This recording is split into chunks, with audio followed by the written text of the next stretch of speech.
Regresemos a 55 minutos. Vamos a seguir transmitiendo ahí en imágenes en vivo la rendición de cuentas del presidente de los Estados Unidos, que es el equivalente al discurso del Estado de la Nación o el Estado de la Unión, como también se le dice. El presidente Biden ha dicho que Putin creyó que iba a dividir a Europa y a nosotros, a Occidente. Dice, contrarrestamos las mentiras de Putin y ahora él tiene que responder. Putin está más aislado del mundo de lo que jamás había estado. Estamos haciendo su fondo de guerra algo limitado, algo inútil. Su rublo se está debilitando. Él no tiene idea alguna de lo que viene para él por delante.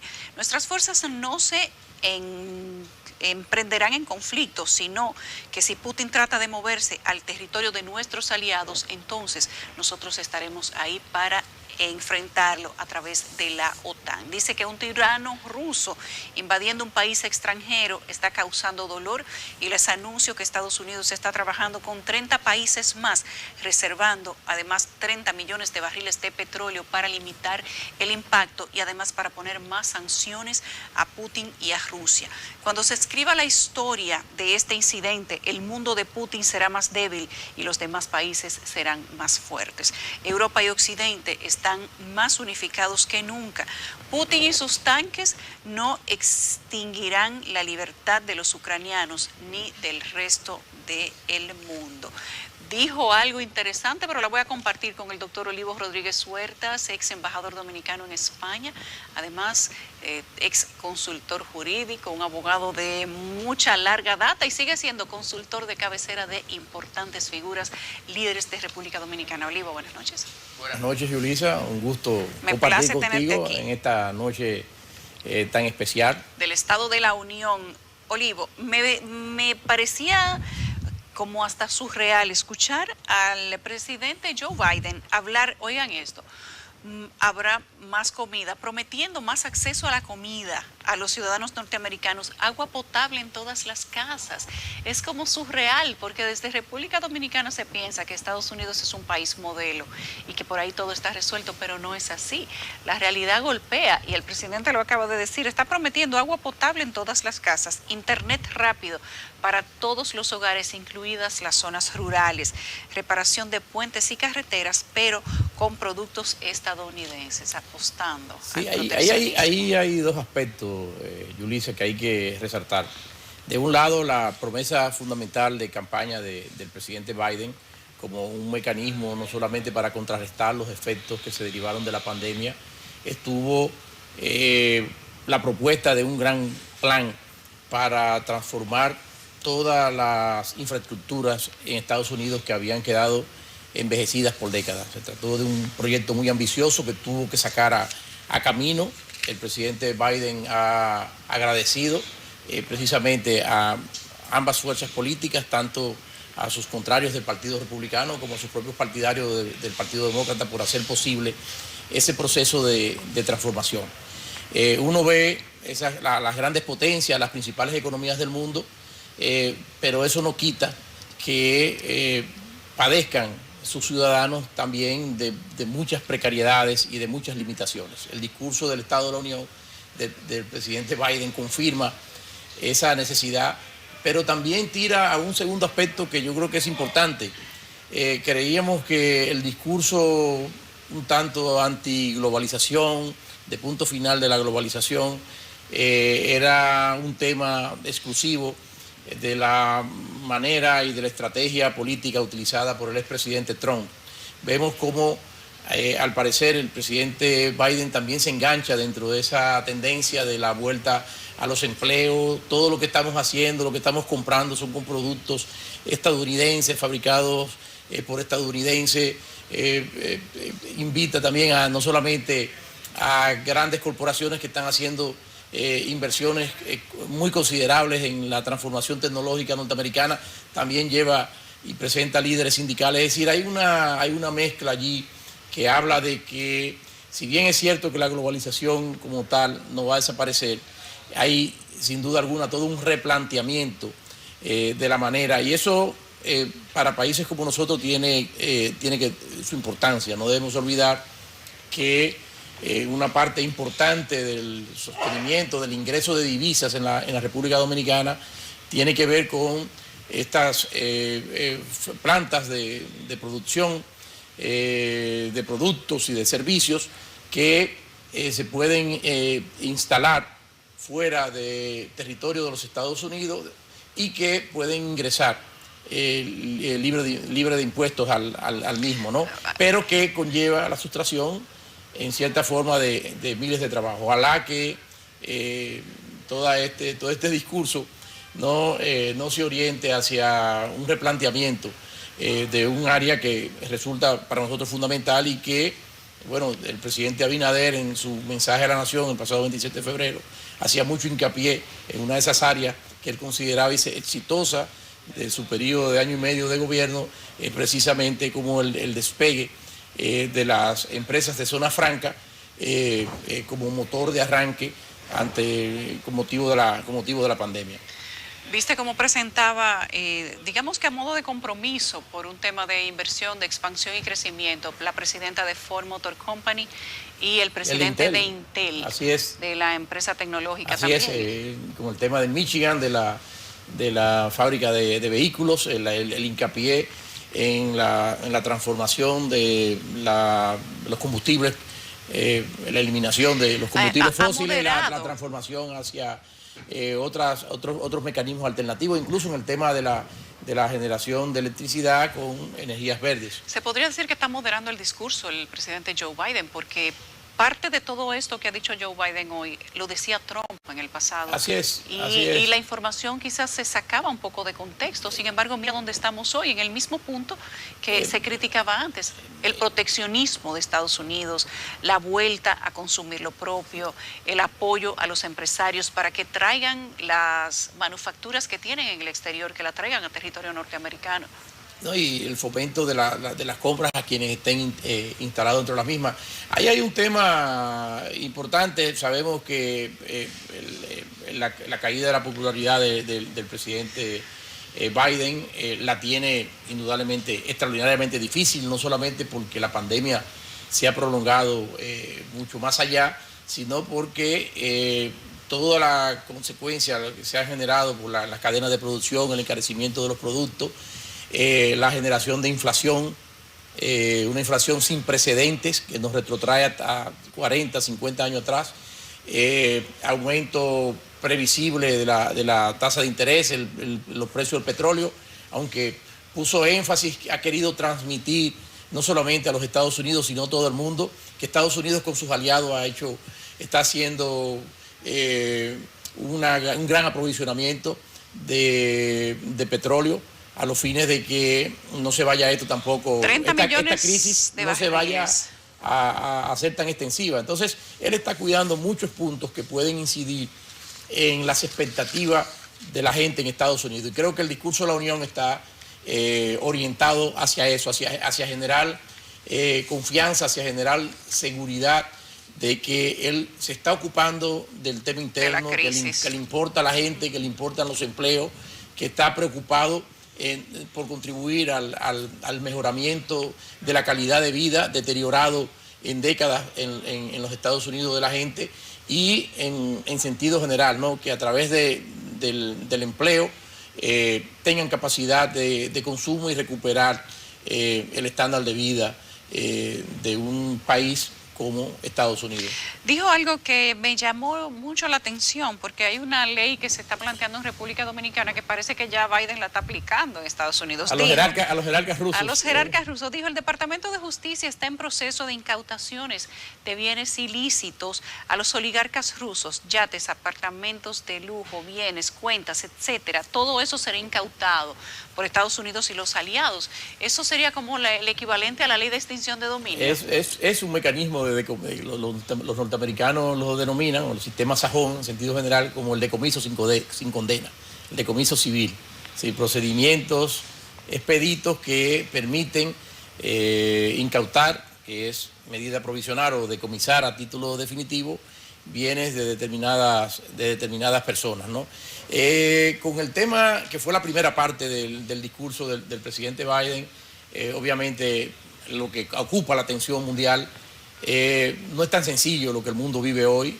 Realmente vivimos un momento dramático Y yo incluso dentro de ese optimismo y esa seguridad con que el presidente de los Estados Unidos se ha dirigido hoy en su discurso del Estado de la Unión a su país y a todo el mundo respecto del control, respecto de que venceremos, yo me pasaré toda la noche también, cuando llegue a casa ahorita más tarde con mi nieta Sofía, le voy a pedir, bueno, vamos a rezar el Padre Nuestro, vamos a implorarle al Todopoderoso que escuche al presidente Biden y que las cosas salgan como el presidente Biden lo ha expresado, porque es de temer que una persona con las características, con la unilateralidad, con el orgullo con que se ha manejado el presidente Putin de Rusia es para tenerle miedo, sobre todo con una persona que tiene en sus manos la posibilidad de darle a un botón y activar una guerra que podría conllevar, ¿no? El exterminio de una parte o hasta de toda la humanidad si se involucran. El presidente Biden ha llegado al extremo de decir, en principio no vamos a participar, pero no ha descartado que si, como el presidente Putin ha dicho respecto a algunos países, como el caso de Finlandia o de Suecia, que sí forman parte de la OTAN, que sí estarían dispuestos también a participar con su lado. De manera que no estamos en un jueguito de niños, estamos en una de las situaciones más dramáticas que ha vivido la humanidad y sobre todo, sin duda alguna, la más dramática después del fin de la Guerra Fría, sí, y la desaparición de la Unión Soviética.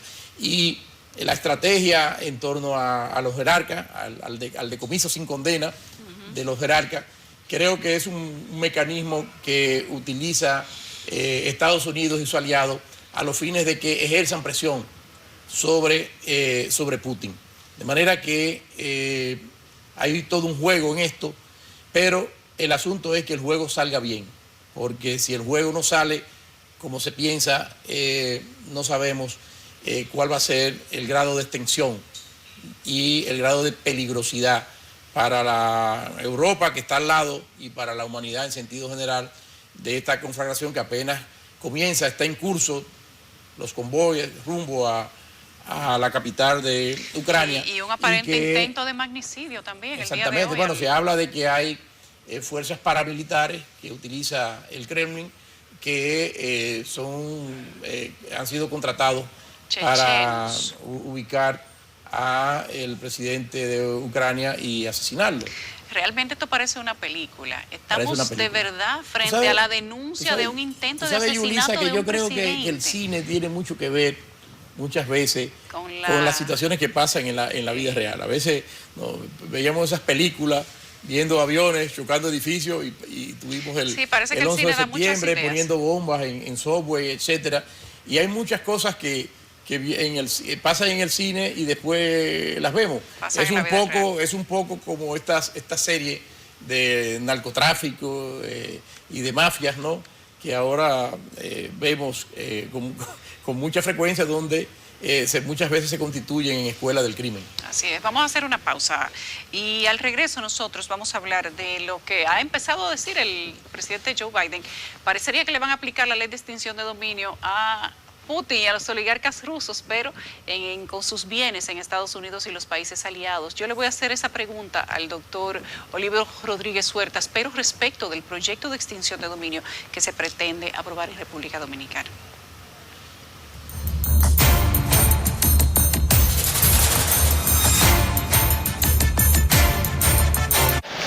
Bueno, amigos fanáticos, ahora se acerca la caja de bateo, la más poderosa, la Farmacia Medicar GBC.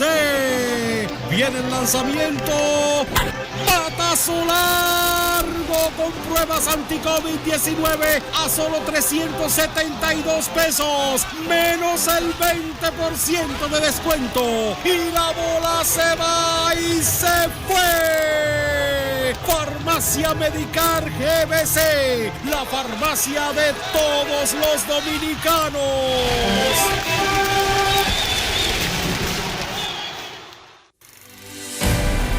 Nuestra visión y pasión han crecido en el tiempo,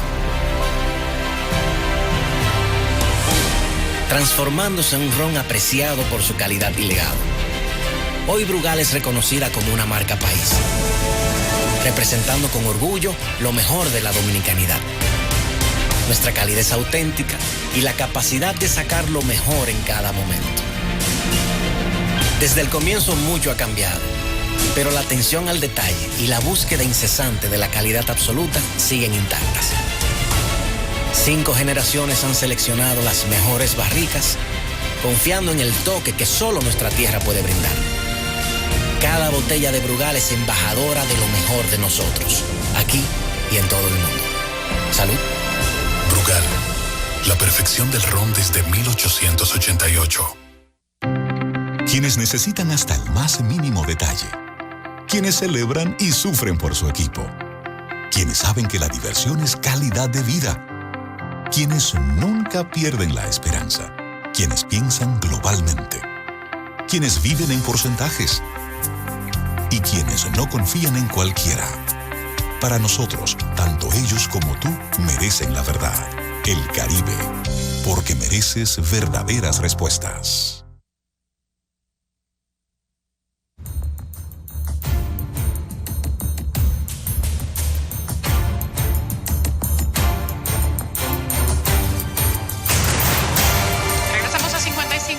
Hoy hablamos del Estado de la Unión, el discurso de rendición de cuentas del presidente Joe Biden en Estados Unidos y de lo que sería la aplicación, digamos que anticipada de la ley de extinción de dominio que ha anunciado el gobierno dominicano.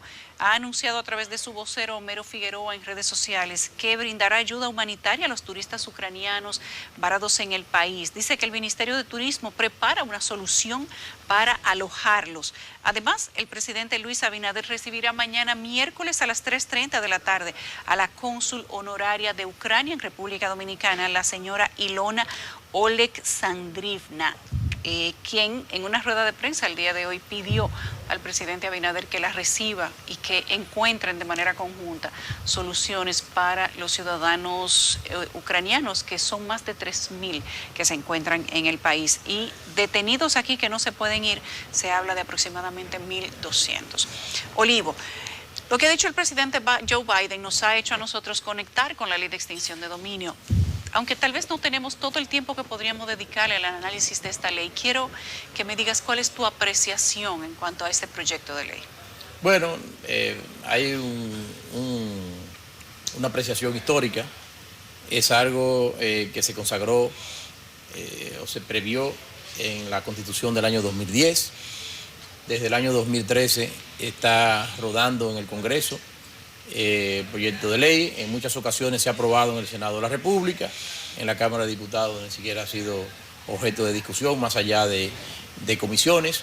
El presidente Abinader, tan pronto llegó a la primera magistratura del Estado, prometió impulsar esta ley como una herramienta para recuperar bienes ilícitos, bienes que llaman ellos robados, ¿no?, al patrimonio público.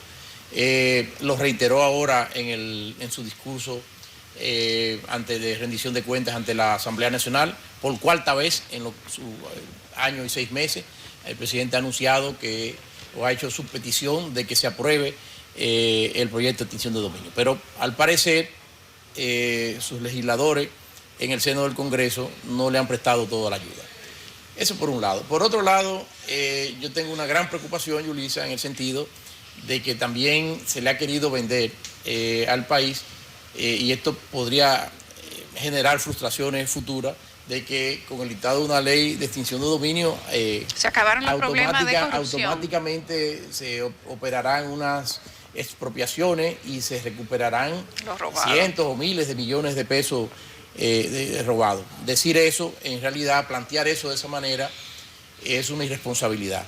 ¿Por qué? La extinción de dominio en realidad es una herramienta, un mecanismo adicional que se establece con la finalidad de que el Estado no sea burlado por los delincuentes que amasan grandes fortunas de dinero. Y estos delincuentes son tanto los delincuentes de la criminalidad organizada, nacional o transnacional, como también los casos de corrupción.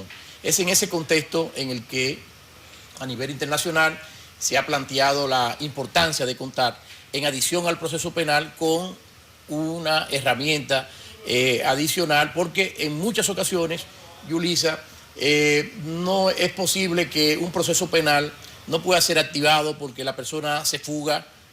En otras ocasiones los procesos no avanzan por razones procesales. En otros casos, por temas de tiempo, prescriben. En muchas ocasiones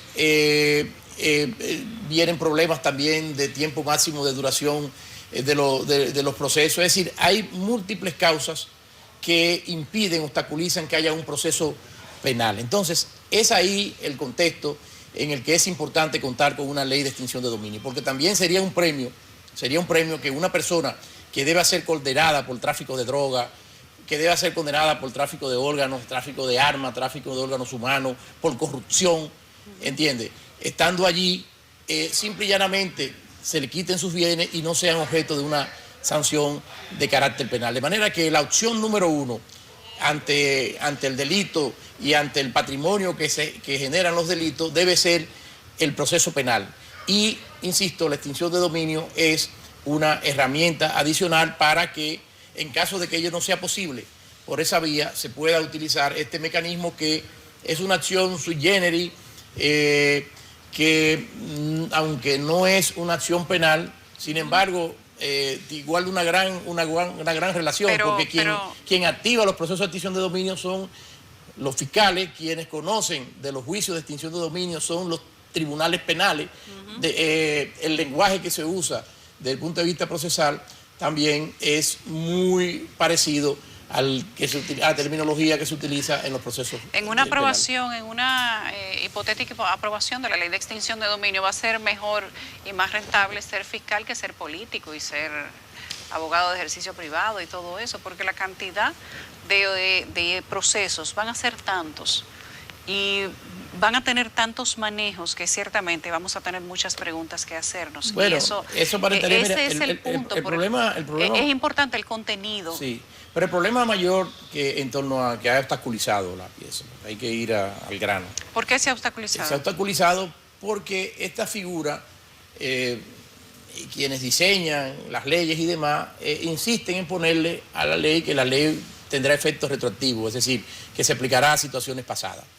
En un contexto en que, por ejemplo, en la República Dominicana, en nuestra historia constitucional desde 1844 figura recogido el principio de no retroactividad de la ley, con excepción de aquellos que se encuentran cumpliendo condena o están sub judice, es decir, acusados previamente, es decir, solamente para beneficiar. Por otro lado, se establecen reglas de imprescriptibilidad. Entonces, hacia atrás, absolutamente nada. Entonces, estos elementos de irretroactividad con imprescriptibilidad es una bomba demasiado fuerte. Yo señalaba en un artículo que escribí la semana pasada en uno de los diarios de circulación nacional que hay unos motivos adicionales en adición a este aspecto técnico, y es que presenciamos en ocasión del cambio de gobierno, Yulisa, con el espectáculo de fortuna fabulosa de gente que va a la vida pública, ¿no? y de los que salían, por un lado. Y entonces, si nos vamos a esos patrimonios declarados versus la última declaración de patrimonio en la declaración anual de impuestos sobre la renta, vamos a encontrar unas diferencias enormes. Y esas diferencias enormes per se son una materia prima que facilitarían, harían bastante expedito si fuera con toda esa autonomía que está previsto en la ley para decomisar patrimonio, ¿no? De entrantes y de salientes funcionarios. Y lo mismo pasa con los problemas que se derivan de todas las amnistías fiscales que hemos tenido en los últimos 25 años. En los últimos 25 años han habido esas amnistías, y cuando uno acude, Yulisa, en la confianza de una ley de amnistía a la Dirección General de Impuestos sobre la Renta, uno se desnuda, ¿no? Y dice, mire, y confiesa, mire, yo realmente esto es lo que yo tengo, yo pago esto. Pero ¿qué pasa? El problema iba a ser la institucionalidad del país. El problema que pasa, Yulisa, es que todas esas leyes establecían que eso solamente borraba la creencia fiscal del Estado. Tú pagabas X cantidad y tú quedabas liberado, pero no libera del aspecto penal. Entonces, todos esos bienes que ya se ha confesado y por el que pagaste X porcentaje, entonces no se le ha quitado la ilicitud. Si nos vamos a los términos de la propuesta de ley, bueno, pues ese sería también un material. Y allí se amplía, porque en el primer caso que te mencionaba está el tema de los políticos. Sí. Pero en el segundo están las empresas, los empresarios, nosotros los profesionales liberales y las personas en sentido general. De manera que podríamos decir que la situación en que nos encontraríamos es una especie de prácticamente una gran parte de la población con las manos arriba, porque no saben el día y el momento en que le van a tocar la puerta para la ejecución. Ahora, eso no quiere decir, yo soy partidario y es necesario, pero eso tiene que tener un contexto, tiene que estar limitado. Y yo lo que he planteado es que la guía para esto es la Convención de las Naciones Unidas contra la Corrupción, la Convención de Mérida, que lo señala, dice, en aquellos casos en que no sea posible el decomiso penal, entonces se activa el decomiso civil, el decomiso sin condena a título subsidiario. Pero eso debe estar circunscrito a lo que motivó una acción de esa naturaleza, que son los grandes casos del crimen organizado, son los grandes patrimonios de la criminalidad organizada y de la corrupción. El resto de los ilícitos deben ser dejados en paz a los fines de facilitar esa aprobación. Y al fin y al cabo lo que tenemos que combatir es a los traficantes de droga, a los traficantes de armas en general, a los traficantes de la delincuencia organizada internacional y a los corruptos. Y entonces a partir de ahí ya no debemos entonces tener mayor nivel de inconveniente. Gracias al doctor Olivos Rodríguez Huertas, que ha estado con nosotros analizando no solo el discurso de la Unión, sino también el proyecto de ley de extinción de dominio. Pusimos una pregunta.